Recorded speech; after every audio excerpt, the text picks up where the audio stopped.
So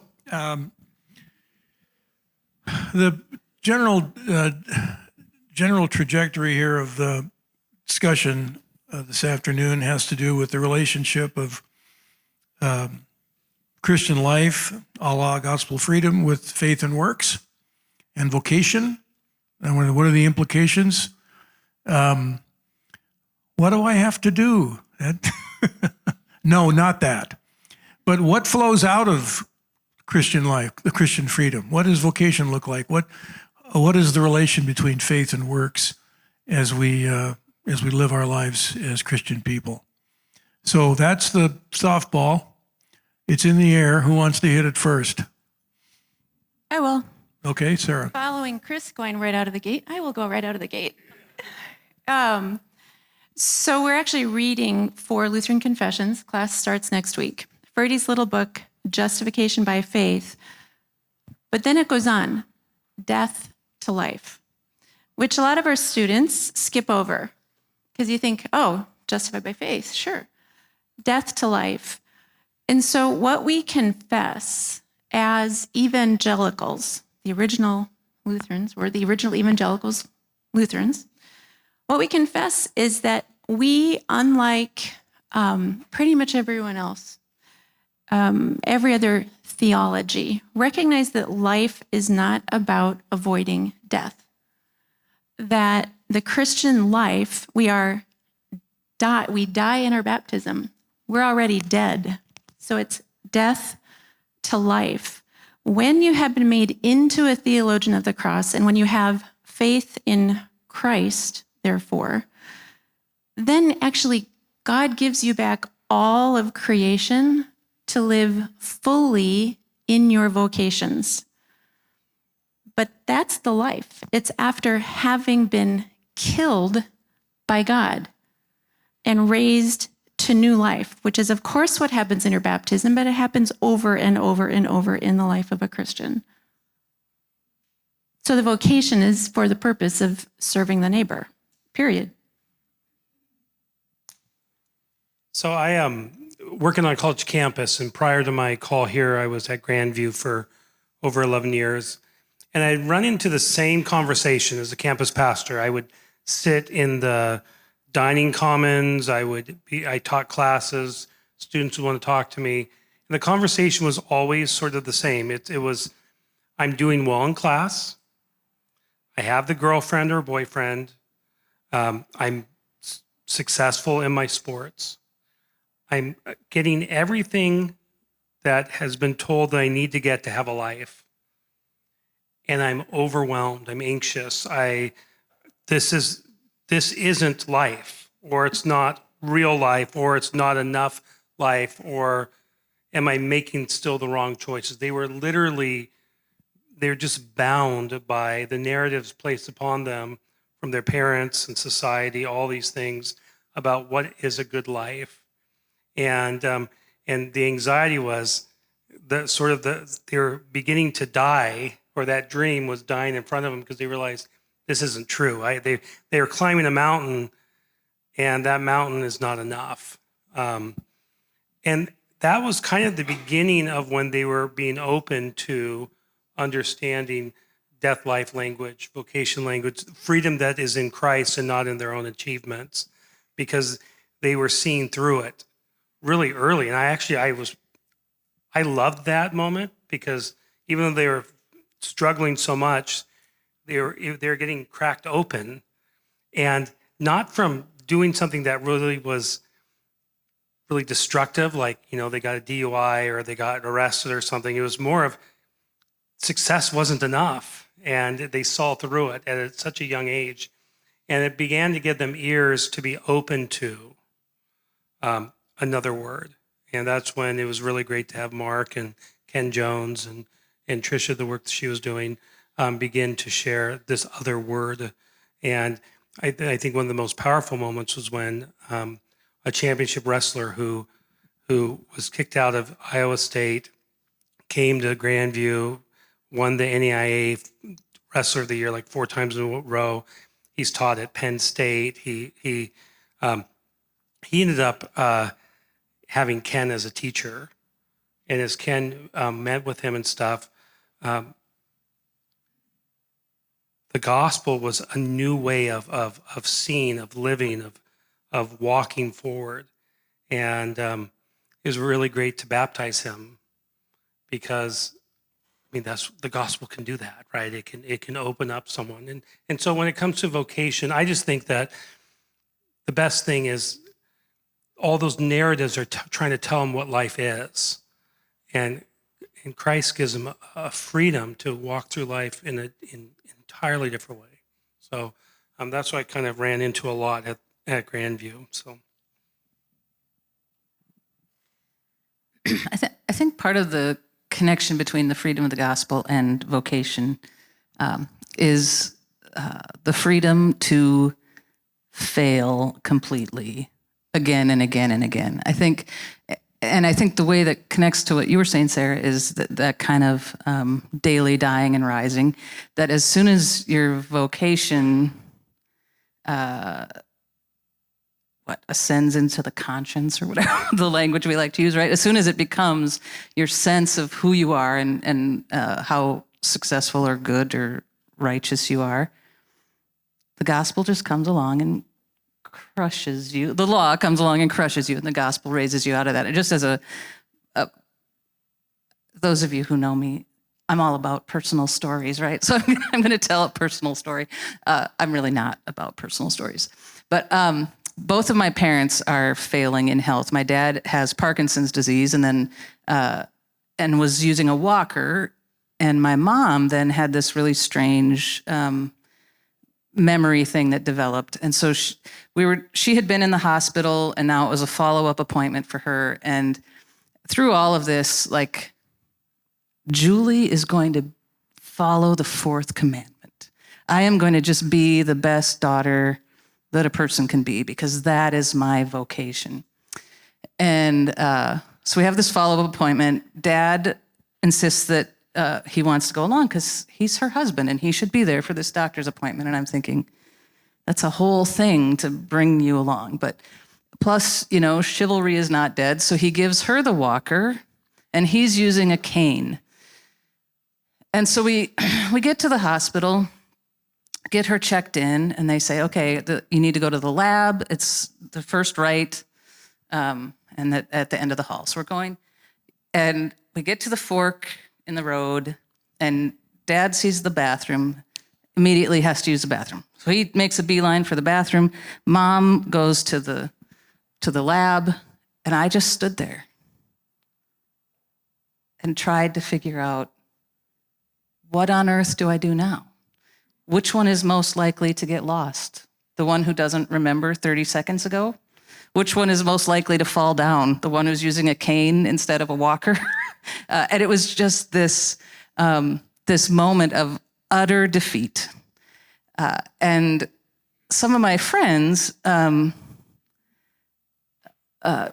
to, when I would tell them this story, they would give this encouraging word of, oh, you're doing the best you can, all that kind of stuff. And the person who is my pastor was having none of that.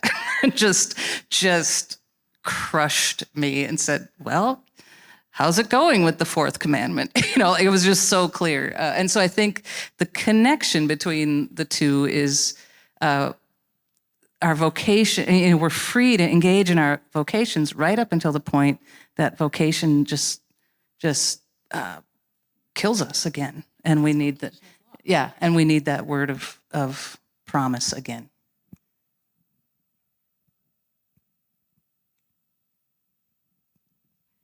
I will just add to what Julie said then, what I said that the mic didn't pick up. That what Julie's saying is true in every sense, because of course, because Julie said it, but also because vocations are law. There's no promise in vocation. Vocations are law, which is what I was getting at when I said it's for the sake of the neighbor. So it's what Steve was talking about too with the freedom of Christian. The second half of freedom of Christian is the perfectly dutiful servant to all.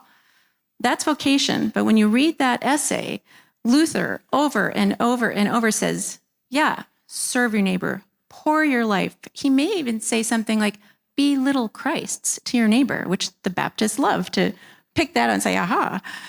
But over and over, Luther says, but do not think your standing before God, your righteousness before God is impacted at all in what you do to serve your neighbor. God uses your vocations to kill you. Your neighbor kills you in your vocations, which is what Julie's saying, which is why we need pastors to free us from the law. So what Jesus is saying when he says, take up your cross, he's not saying go around, look for crosses to pick up so I can give you a high five. The cross is the vocation. It's you taking on the sin of your neighbors in your vocations, pouring your life out for your neighbor. Ouch. I need the question repeated for me, unfortunately. Is there? We're talking about gospel freedom and vocation, faith and works, and the implications thereof. Yes, I think I just love what everyone has said here, but I agree that vocation, understood by the current generation, is almost entirely law, because your career is pretty much the arbiter of everything about who you are. I find that when I try to catalog civil or secular religions, career is more important than romance. Career is more important than politics for a lot of people. They will stop.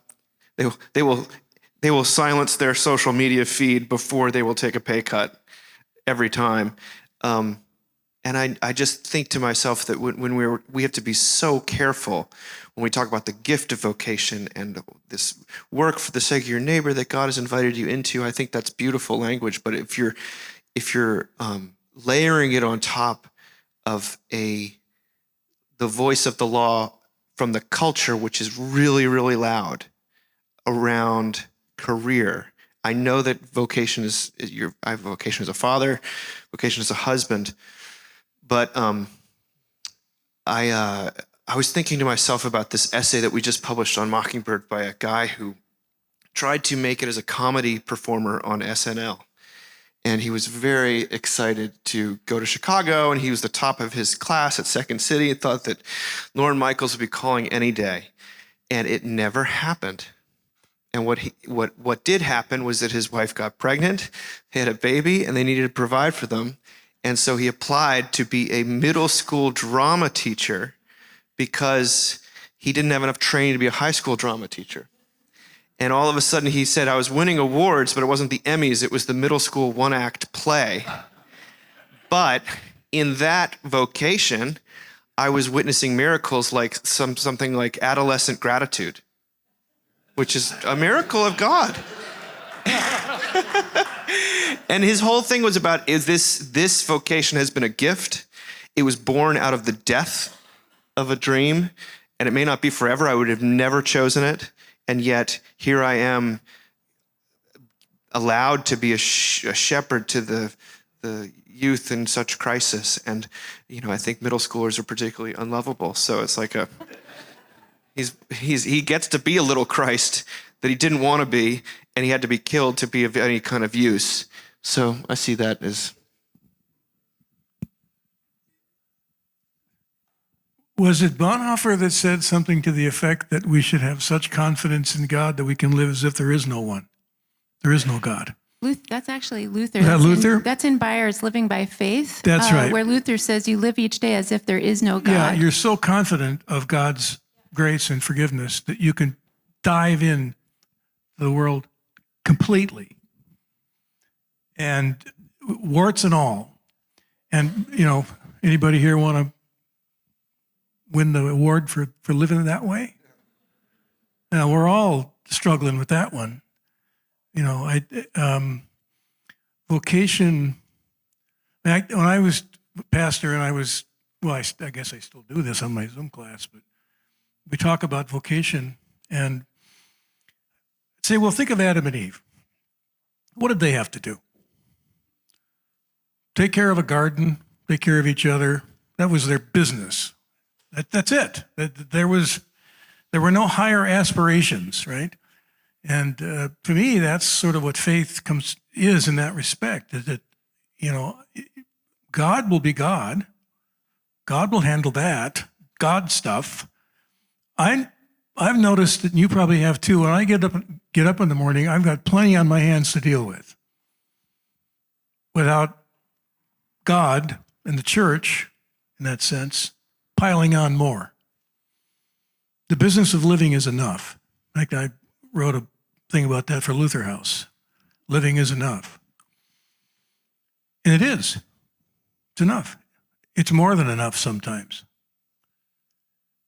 But I wonder sometimes how, because I think about myself, those moments when I really do wonder, does God really have my back, Stephen?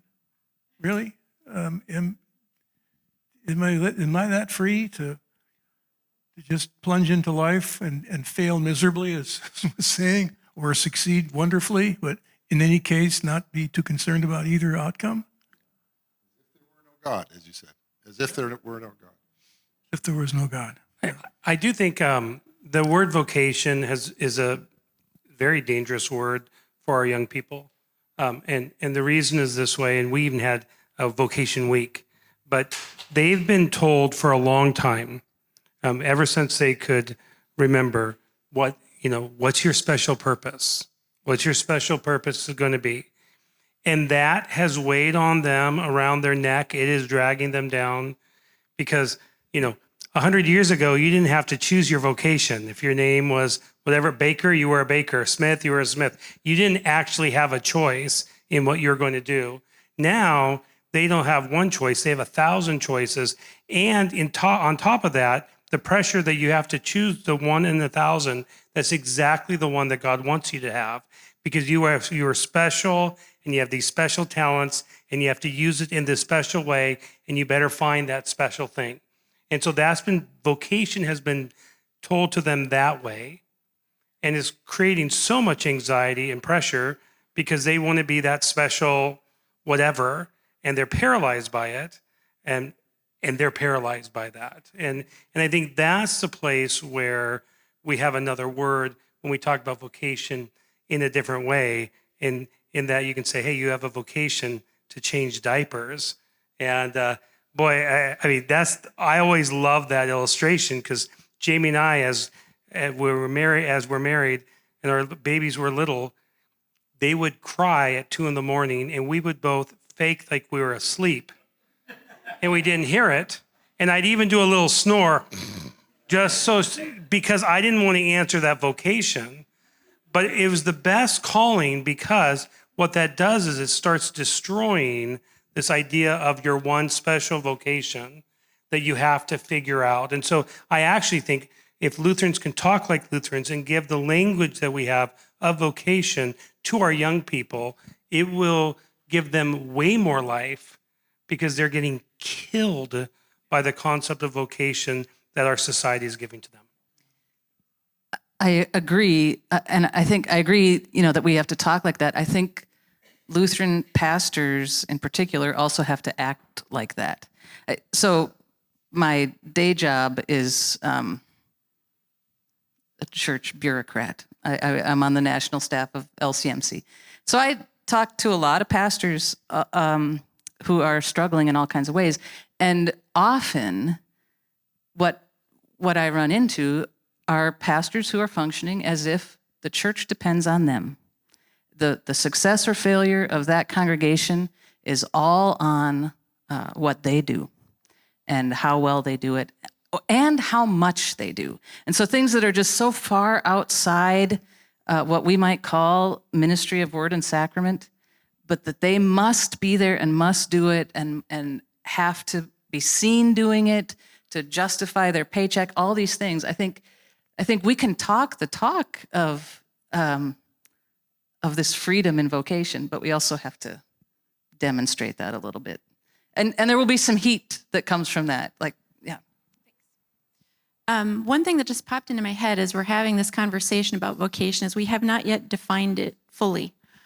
Latin vocation is vocare, which is to call. This is where, and so one of the illustrations we use all the time in our classes is we pick up a cell phone when we're dealing with a student or congregation member who's struggling with my call. What is my calling? And we hold the cell phone up and say, do you call yourself? Can you make this thing ring? And of course they say no, although we did just talk to a really smart math guy the other day who was trying to figure out how to do that. But even he could not figure out, that he finally said, no, I cannot make the phone, I can't make it call me. Well, this is exactly at the root of our evangelical/Lutheran understanding of calling, vocation. We do not call ourselves. You didn't call yourself to be a spouse, to be a student, to be an aunt, a bureaucrat, a church bureaucrat. None of our callings are things we call ourselves into. It's the call from the outside that's critical, which is why I'm getting at that definition of vocation, which is calling, to be called.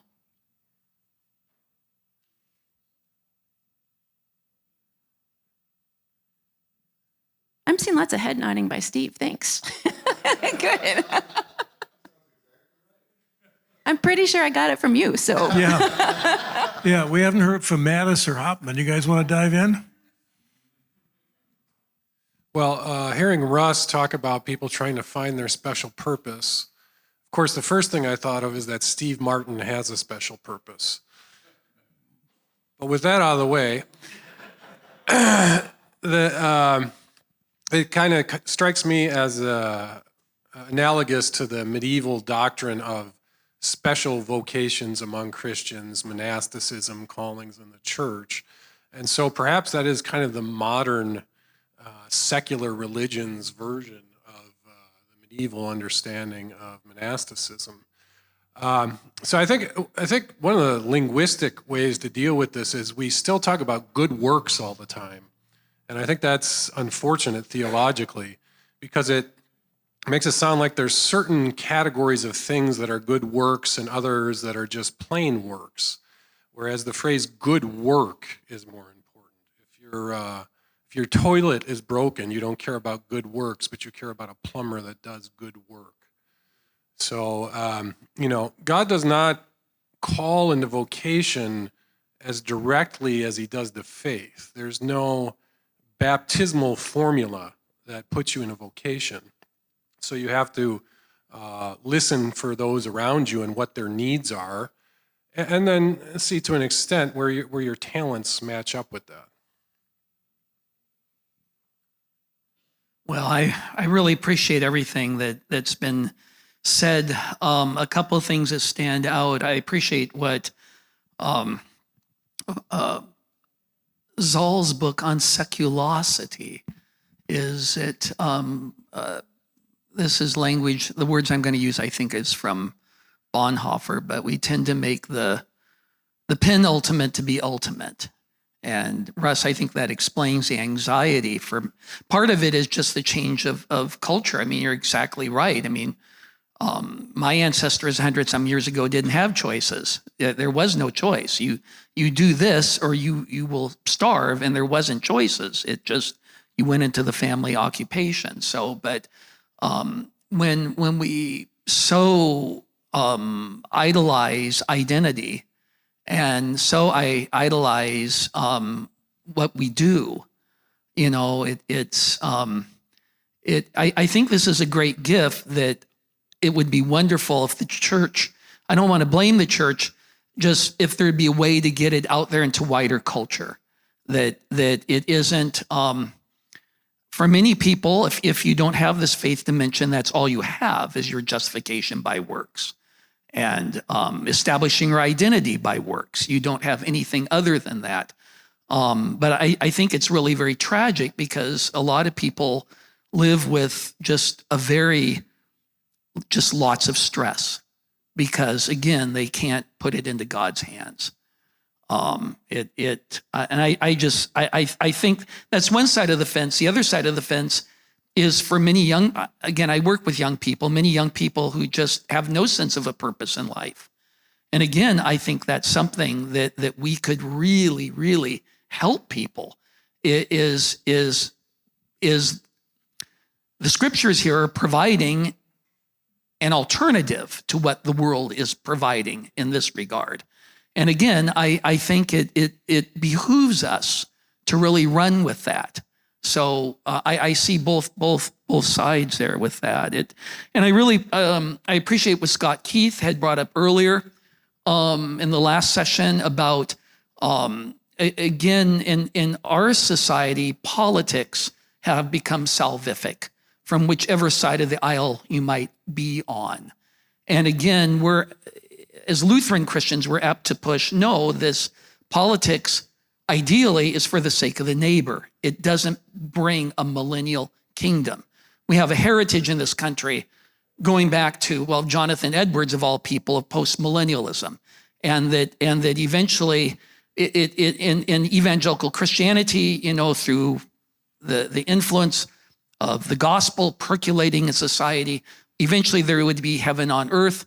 I think you have a Marxist alternative to that when the proletariat rise up against the bourgeois, then you would eventually have heaven on earth. And ethics and politics don't deal with creating a heaven on earth. The law here curbs sin and keeps sin at bay. As the gospel regenerates us, it allows us, as Luther put it, in the freedom of a Christian to live in faith by grasping the promise of Christ. We live outside ourselves and in Christ. And that opens up a dynamic. I love the metaphor of flow that Luther uses. He's not talking about the flow of the Elbe River. I've seen the Elbe, it doesn't hardly flow at all.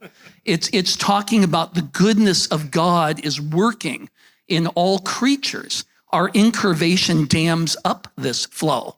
It makes us to be focused all upon ourselves.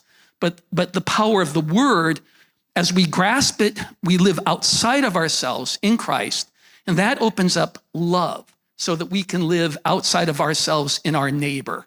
And so instead of just seeing, it's all about me, instead, no, where is my neighbor at? What difference can I make in that regard in the world? So those are, for what it's worth, those are just some. I really appreciate Trisha's quote from Ferdy with vocation, because I think that was just spot on. Thus the need for the forgiveness of sins. Can I nuance a little bit what I heard Mark say? What's that? Can I nuance that a little bit? You got the mic. Thank you. Dive in. I know this is not a paper or a talk, but I just wanted to, one of the things that I think happens in Christian conversation is there's this us-them mentality, which I don't think you were saying, Mark. Everyone in this room experiences anxiety, faith, our identity put in the wrong things, which is, of course, idolatry and sin. Baptized or not, everyone experiences that. And so the distinction between being active in and passive in faith is critical in this whole conversation, because it's not a matter of us giving it up to God or saying, I'm going to put it in God's hands, etc. This is the bondage of the will, because we are bound to not want to do that, because part of what you're saying there is, I'm a sinner. I'm an idolater. My identity is in what I do or who I'm married to or how my kids are doing, or, fill in the blanks. Everyone here has 500 of them. So the job of a preacher, ordained or not, the royal priesthood, all baptized Christians, is to name sin and forgive it in the name of Christ. That is the peace then that surpasses all understanding. And that's when our anxiety is taken from us, not, we don't give it up. Because sometimes language like that turns into piling law on law on law. We hear it in our students, you hear it in your congregation members, like, I must not have given it all up to God because I still feel stressed. So that was just a minor kind of angle on that I wanted to get in. I don't think that was too minor at all, frankly. Yes, I mean, I do like all of this talk about vocation and good work and so on. And I remember when I started teaching, teaching at Concordia College. And the thing that the students would say over and over to me was always the same. They would come and say, what should I major in? And, what should I be? That was the conversation. Every one of these conversations was about this. And I learned kind of quickly that one of the main things that you can do as a parent and a teacher or anything like that is to uncall them. That is, tell them what not to do. This can actually be of great help. There's a great story at Luther Seminary about a young man who came to the seminary, and he believed that he had received a revelation that brought him to the seminary, and that he was supposed to be a pastor. And he was terrible at everything he did. He was flunking all of his classes and so on. They finally sent him to the president, who was President Gullikson, and everybody was afraid of Gullikson. So he went in to the president, Gullikson, and Gullikson says, "Sit down, young man. We have to talk about your life here at Luther Seminary." So he told him, "You're out. You can't do this." And he said, "But you don't understand. I received a revelation from God." He said, "Well, what was that?" "I was out in the field, plowing in my field, and I looked up in the sky and I saw two clouds. One of them was in the shape of a P, and the other one was in the shape of a C. And I said to myself, it means I am to preach Christ." And Gullikson looked at him and said, "No, it meant plant corn."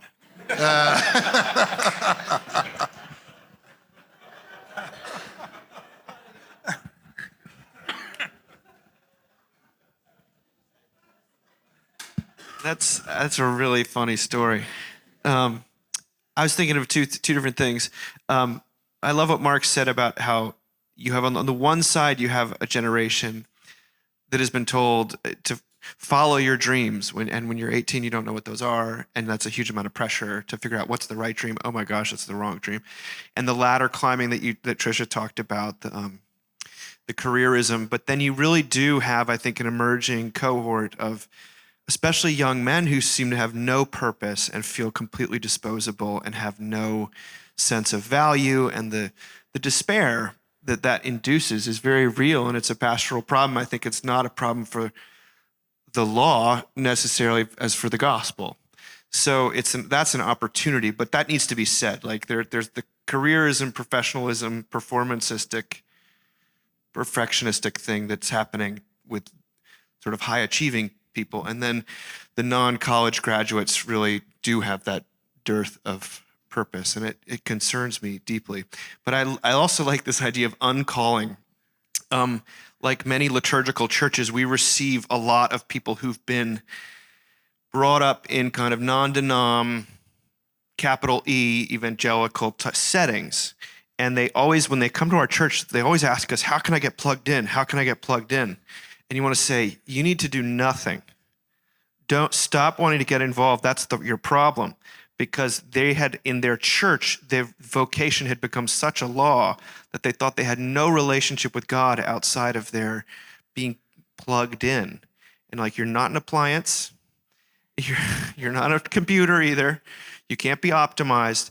Just receive for a little while. And I think that as a church, what we try to do is provide a bevy of options of how you might serve your neighbor.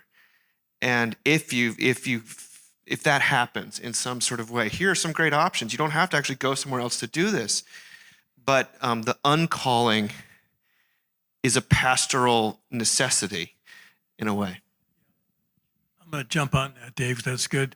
So once in a while over the years, I'd get asked, "Pastor, why don't you preach marriage from the pulpit, or social welfare, or justice, or pick your issue," right? And I say, "So you're concerned about that?" "Well, yeah." "All right. Well, after church this morning, grab a cup of coffee. walk around and find a few like-minded people and form a committee. And if you get enough folks together who care about social justice or feeding the poor or whatever it might be, have at it. I guarantee you, there won't be any stampede in your way. Go right ahead. But don't expect me to stand up in the pulpit and put the lash on you. Because when you walk in the door on Sunday morning, I know exactly what's happened to you in the last 6 days. You've been doing battle with sin, death, and the power of the devil. And you're dragging yourself in here, and you're going to fake it pretty well. Most people do on Sundays, but I know better, and I'm not going to stand up here and pretend I don't know better. So I'm going to relieve you of that burden by scorching the earth with the law, and then raising you so there's only one person left standing in this church, and that's Jesus Christ. And in that freedom, you can, like David said, you can just come in here and take a deep breath and relax. I mean, my whole philosophy of ministry, I was talking to Russ about this some time back, was make a place where sheep can safely graze. That was it. A place where the sheep can safely graze. Because out there, anybody grazing safely out there? No. But here, we want the Good Shepherd to be our peace and our life. And there's plenty to do between Monday and Sunday without the church adding to the burdens that you folks are already dealing with anyway. So, one good advice for preachers or potential preachers is preach Christ, and if the folks want to go to work, let them go. Have at it, but don't encourage them. Like Dave was saying, don't fill your congregation with 20 programs. And the more programs, of course, you're invested in, the better Christian you're going to be, right? That's the trap. Yeah. Preach Christ and let the freedom ring. Okay, how are we doing for time, Eric? Okay. Just wondering if anybody had any questions. Yeah. Yeah. What do you mean when you live life as if there is no God? Yeah, what is it about the question that kind of got you wanting to ask about it? It sounds irreligious. Yeah, it actually does sound kind of irreligious, doesn't it? Yeah. Well, Stephen, you want to take that one? I mean, I can. Let's see. No. Okay, I'll tell you how I see it, and then maybe some others can jump in here. What it means for me is that God is not in any way, shape, or form a source of anxiety for me at all. I know my God forgives me, has justified me by faith, and has turned me in that freedom to live my life in this world without having to worry. Am I pleasing God? Am I doing enough to make God happy with me? If I've done the wrong things, so he's going to be unhappy with me? I don't go there. I can live with such confidence in God's grace and love that I can live as if he's not standing over my shoulder. That's how I would say it. So somebody else? I can finish out that quote. Yeah, go right ahead. From Yeah, Luther. It's finish out the quote. So Beyer has this little book, Living by Faith, kind of like Ferdy, deceptively short and simple, but it has things like what caught your ear, which is a quote from Luther. The quote goes on to say, do everything you had at hand with all your might. You do it with all your might. That's what he's getting at with live as if there is no God. This is actually the conversation on vocation, that you pour your life out for the neighbor. Second half of Freedom Christian, dutiful servant to all. The only way you truly can live that way is in the freedom of knowing your identity is in Christ. That this is part of, by the way, the death to life. Death to life. That the only way we can really fully live is knowing we have already died with Christ and we will be resurrected with him in the resurrection, in his resurrection. So you live as if there is no God means, as Luther says, you do it with all your might. You pour your life out for the neighbor, knowing You're not getting brownie points with God. You don't have to worry about, is this a good work or a bad work, as Nick was getting at. You don't have to worry about it. You just do the work. You listen to your neighbor. Steve at one point has that you have a Christian is 2 big ears. 1 ear is listening for your neighbor. 1 ear is listening for Jesus Christ. You're mine. I promise. The first thing you hear when you die is Jesus saying, get up. You're mine. That frees you to live fully, actually enjoying God's good creation. Does that help? It's jarring. It's a jarring concept, which is Luther, hashtag Luther. But it's true. That is the freedom of a Christian. I think another kind of facet of it is to pouring yourself out for the neighbor is we don't just sort of put our feet up and say, well, God will take care of them. It's to understand that we have a duty to the neighbor. And so I think that's what we're getting at. Yeah, so that it's not we're just coasting along, trusting that God is going to do everything to make make life better for every neighbor. So I don't have to do anything. I think that kind of gets. The do it with all your might means, okay, here's another Luther thing. Preface to the Romans, Luther has a lot of definitions, one of which is faith.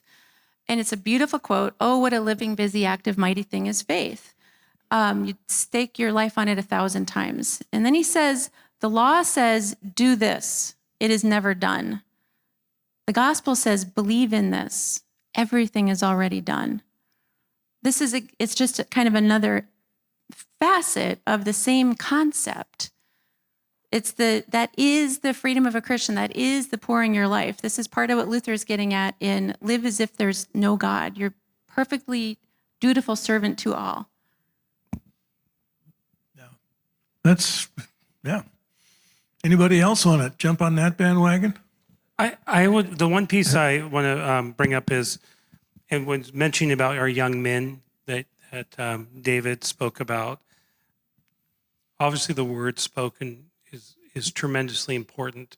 And David, when you were talking about that, I just kept hearing, whatever reason, where Christ looks over at this big band of misfits and says, you are light, you are salt.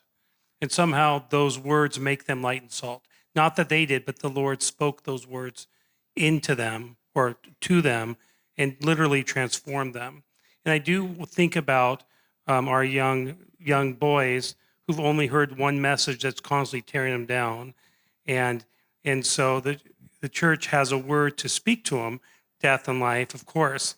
But on the vocation side, there might be a word for us to speak that encourage them to be, men in a way that wouldn't destroy, but might actually get them to have a little confidence to try to live out a vocation, not to please God, but for their neighbor's need. And so I do think that if there's a group of people who could use the church speaking some kind of word to form them, it would be our young men who I think are getting slaughtered by our society.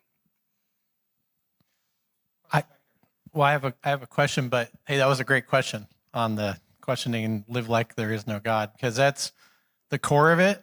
One of the things I think you said too that was awesome, you said that sounds irreligious. I think Luther would have a big old gymnastic and belly laugh if he heard you say that, because he'd say, exactly.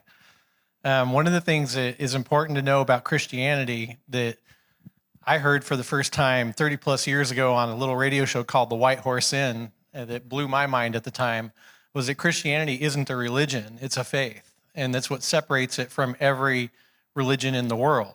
When we get together on Sunday morning, we don't say, let us stand and confess together our common religion in the words of the Apostles' Creed. We say, let us stand together and confess our common Christian faith in the words of the Apostles' Creed, because it's reliant on a single person. And the point when you're free, for the non-Christian religious believer, everything they do within their religion is done under threat. Threat that if they don't do it, that the end result, be it their salvation, be it their reincarnation, be it going to heaven, whatever, it's not going to be theirs if they don't do it exactly the way it's prescribed. Christianity, on the other hand, says, the acknowledgement is that you're not, and that Christ has done it for you anyway. And now that you're free, and you get to serve your neighbor as if God is not going to send you to hell when you fail, because you're going to fail. So that's, I think, in the sense in which you live as if God's not there, because he's not going to, your punishment is gone. And so the punisher, in that sense, that religious sense, is gone. Anyway, sorry, you didn't ask my opinion, but I gave it anyway. I actually did have a question for Dave Zoll and for Mark.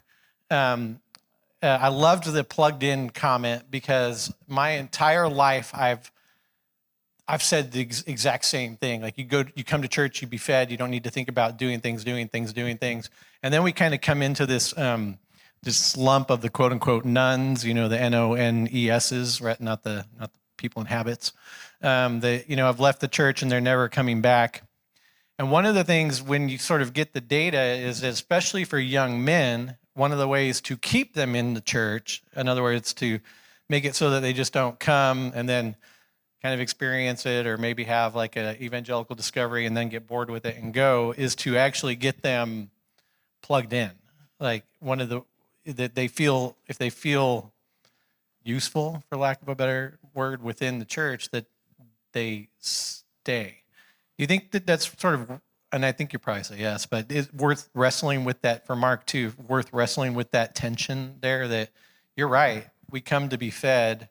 This isn't about what you can do, and what you do here isn't going to contribute in any way to your salvation or your sense of rest and peace and whatever. But we want you to come here for the word and the sacrament. And one of the ways that we know from asking people that they come and that they stay is if they feel like people need them here. So, thanks. I think that's what I'm hearing is that you're almost, it's like the gospel, it takes the form of the law in this respect, in the way that a lot of men are wired is that they like to feel useful and they like to do stuff together. They always talk about, you bond walking in the same direction, and women talk to each other. I don't know if that's true in 100% of cases, but I do know a lot of men for whom that does seem to be true, and me being one of them. And so if you go and you feel completely unnecessary, that's another way of being told you're not valuable. And so the form, it's the job of the preacher is to discern which, Paulson always said about the keys, which key are you going to use here? And sometimes the key is going to say, well, actually, we really need someone to help with this thing. This is one way you could be useful. You have to be really careful with that. Because if it becomes a guilt thing or a homework thing, you really, it's like dynamite.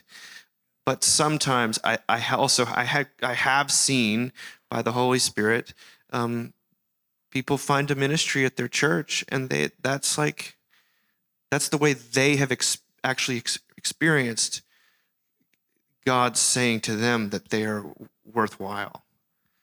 I don't know if there's a formula for it, but I acknowledge the dynamic. I would say, I agree with Scott that my comments really had more to do with trying to twist the preacher into a life coach.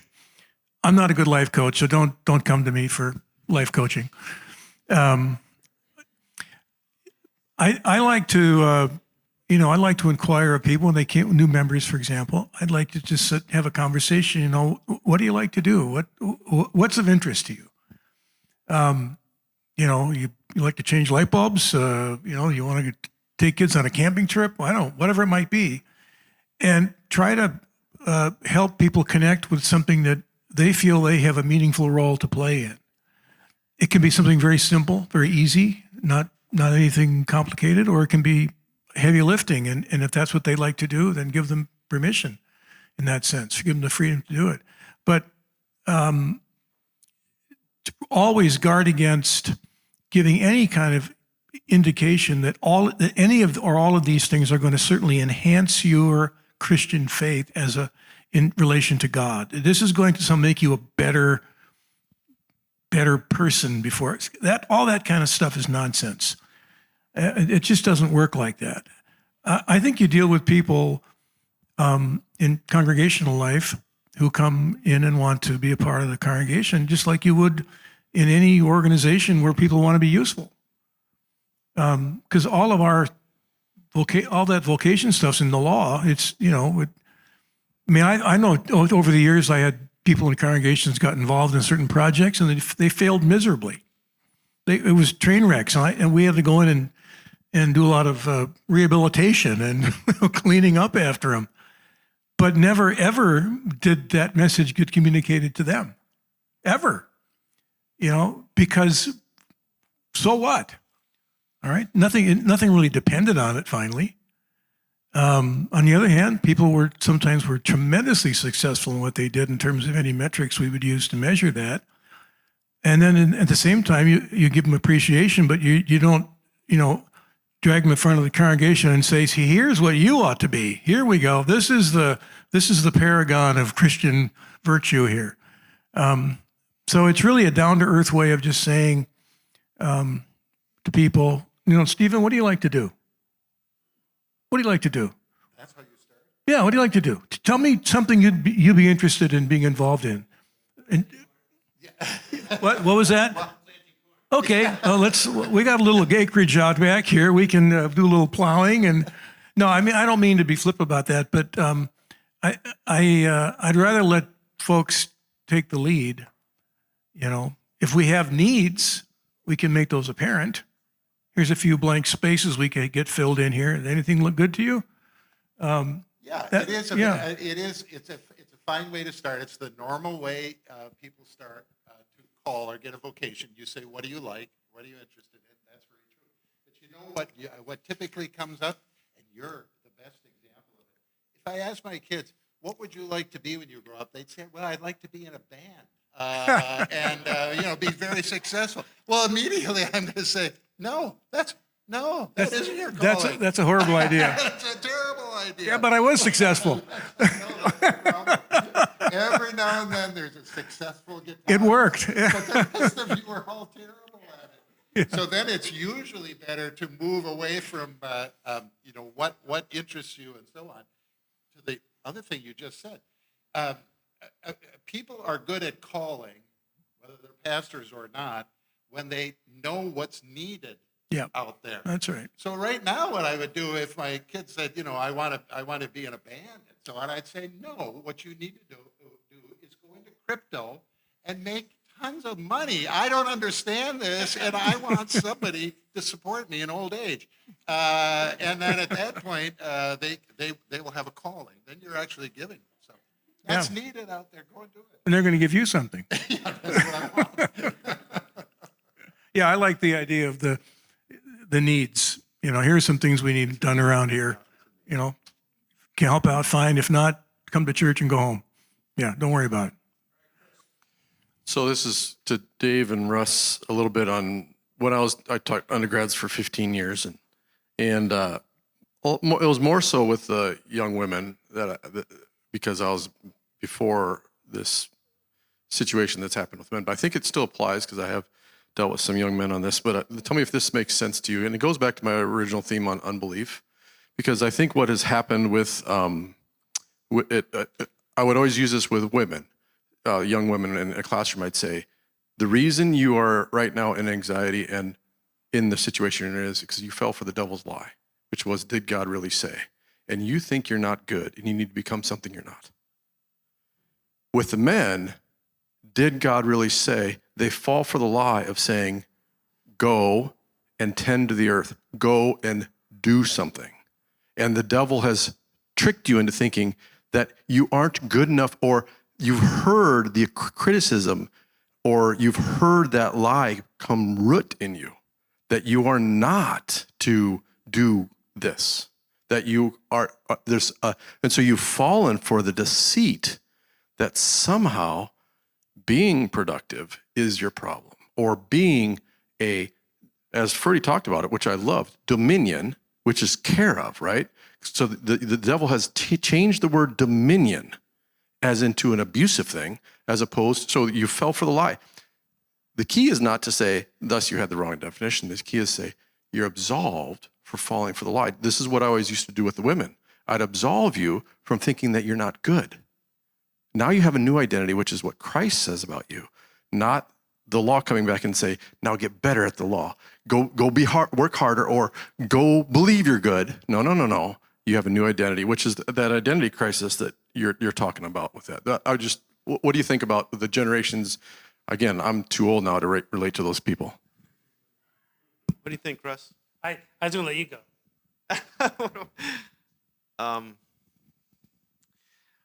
We talked about the Jonathan Haidt book and the way that it talks about how social media has affected girls versus boys is very interesting. For girls, there's a comparison dynamic that it feeds self-consciousness and deep anxiety, and for boys, it's more of a condemnation piece. So I think that there's something to that. I mean, they've both believed a lie. There's unbelief, and but I also know that I get on there and I compare myself with other people, and just so I think it's free-floating condemnation and comparison that you can assume is operating on people on a pretty intense level, no matter what they look like. And again, as Mark said, when they come to church, if they're ever willing to give you an ear, you better be ready with words of absolution, rather than it being the Sunday they come and you talk about marriage. I mean, I appreciate everything that's been said. I do feel that Luther made the distinction between coram Deo, that is before the face of God, and coram mundo, and was adamant that before God we are passive, and so it's ears that are our proper organ, but before the world we are active. And I would urge lots of young men, they bond in terms of activities. And I think that's a wholesome thing that would accord with their nature.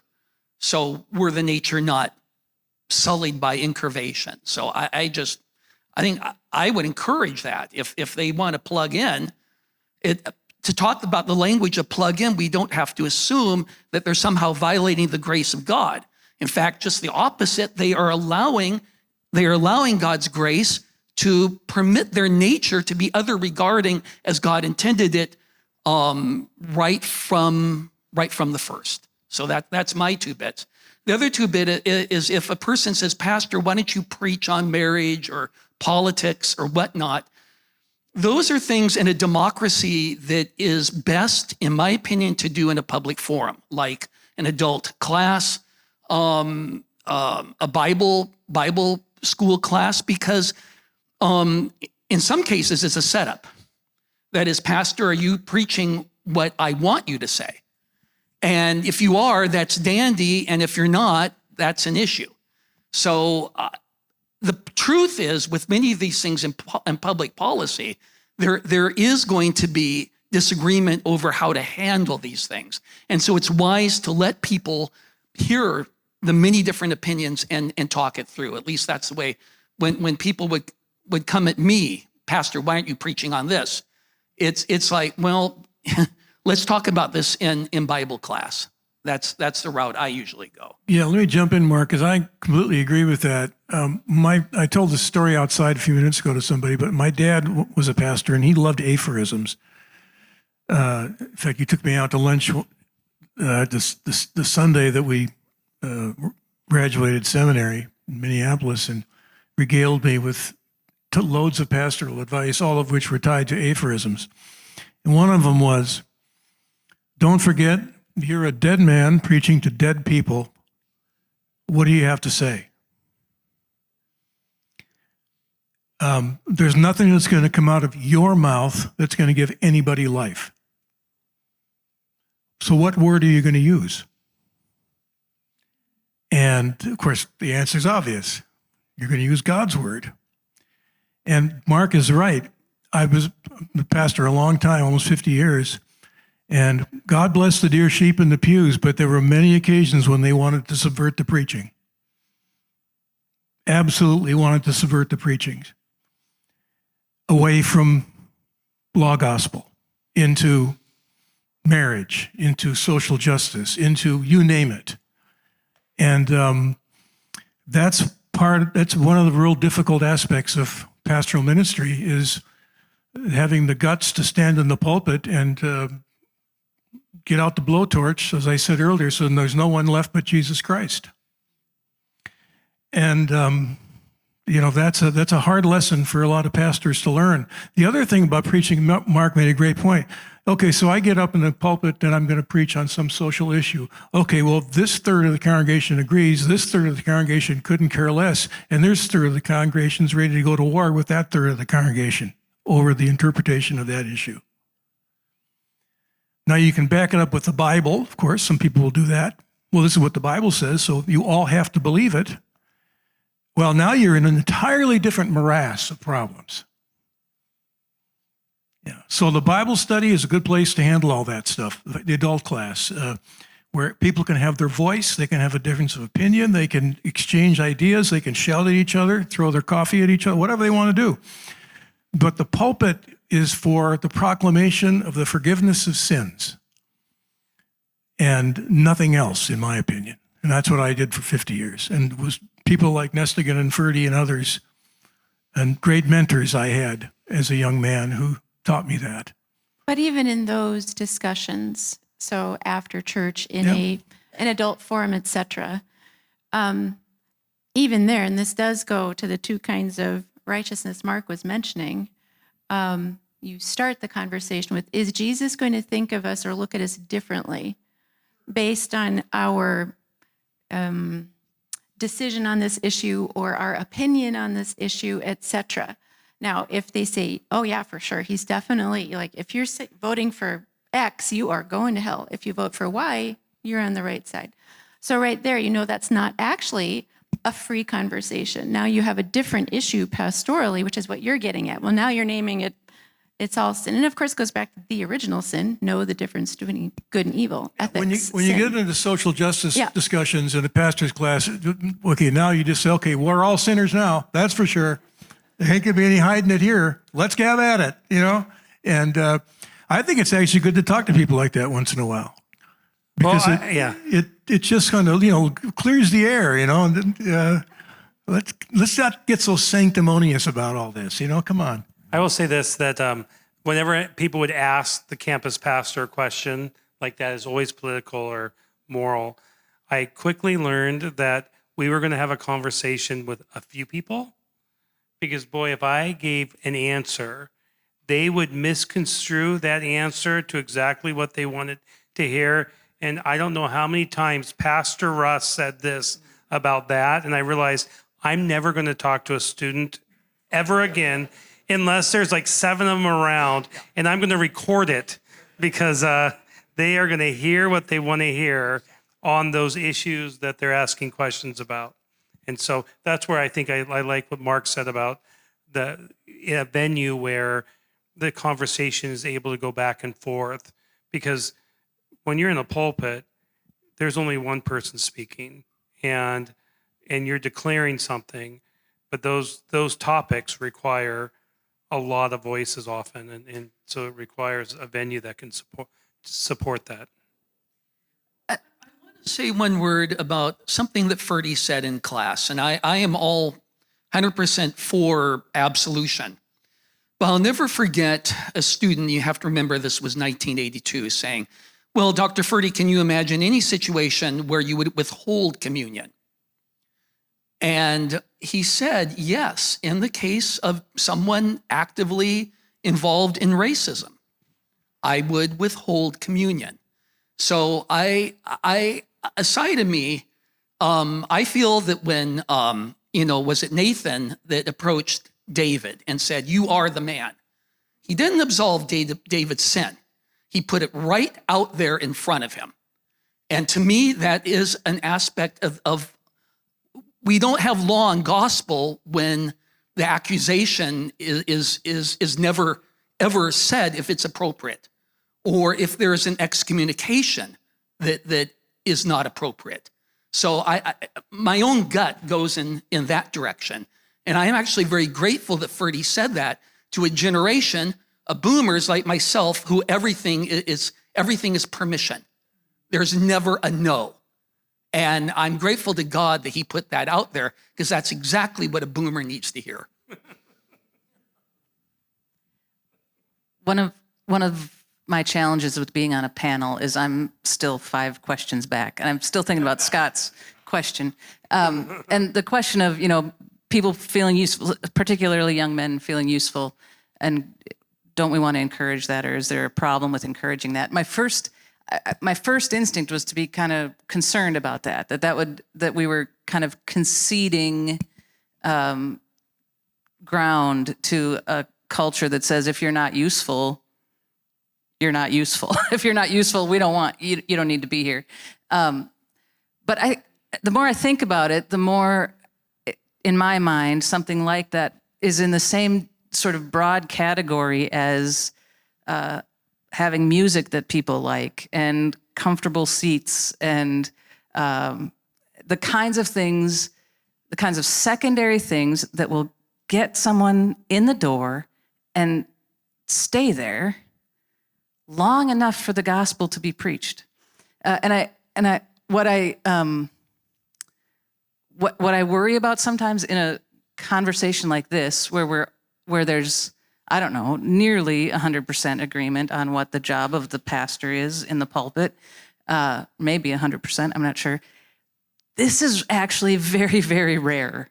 This is not what's happening out there in the church. We cannot ever assume that what happens in, I don't even know if it's 25% of our churches, that the gospel is preached clearly on Sunday morning. We just can't assume that. And so then the danger is that these other things about how you attract someone to the community move into the place of the gospel as the main thing. And so that would be, I think, I'm just going to tell a very short story. My nephew, who is the guy that you all are talking about, he's 19, very smart, just kind of adrift. And he'd gotten a car accident. We thought he was going to die or be in a persistent vegetative state. Now it kind of seems like he's going to be fine. This was 3 months ago. But he had a religious experience out of this. And so I took him to church one Sunday, and it was a 20-minute drive, and he's playing a TikTok sermon for me on the drive. He's so excited about this sermon about Barabbas it was fine. it was good enough. But it was, he gets done playing this for me. He's so excited about it, and he says, I did not know that Jesus chose to die for us. Did you know that? I was like, yes, I did know that. But that was what got through to him. That was what mattered. That was what connected him. And it wasn't any of the other stuff. This was just some TikTok that somebody sent to him. I think the point is we can get hung up on the other stuff that follows culture, whatever that might be. But the word still does its work if it's preached. Well, we have about a minute left before a break. I just have a quick observation. Oh, Nick, you have something? Well, I had a question for senior fellow Paulson here. I'm hoping we don't have to excommunicate him, but Professor Mattis is correct that it's always an option. The small excommunication remains as a possibility. I thought I heard you say during your first lecture, and I think I know what you mean here if I heard correctly, that justification is the most important doctrine and it is the third doctrine. Did I hear that correctly? Could you explain that to everyone, please? Well, yes, it is not the third in value. It's the first in value, but it is the third historically and the third in the way doctrine is laid out. The first two being, of course, the divinity of God, or the almighty power of God. The second one is the two natures of Jesus Christ. And the third now is justification. Now, the reason, of course, why justification is the greatest of these is that that's what they do. That's what they're. That's why God is Almighty, and why His Son is both God and man, and precisely it is for us. This is our proper use of the genitive. Now, justification being the third, but most important, is that's really amazing, because as you know, in the history of doctrine and the way the churches have fought out these doctrines, they spent a lot of time on the first one and on the second one, but they did not spend a lot of time on the third, and they couldn't figure out what to do with it. It took all this time to get up to Luther to finally say, this is how he actually teaches. This is how this is actually done. What does that sound like? Do I still get communion, or?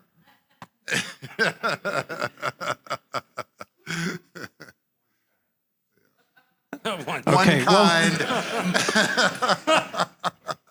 Yeah, well, it depends on what church you go to, but that's another matter. Anybody else? Okay, is it the break? Yeah, Eric? we'll take a quick 15-minute break, and we're back for the keynote address. We'll hear more about that.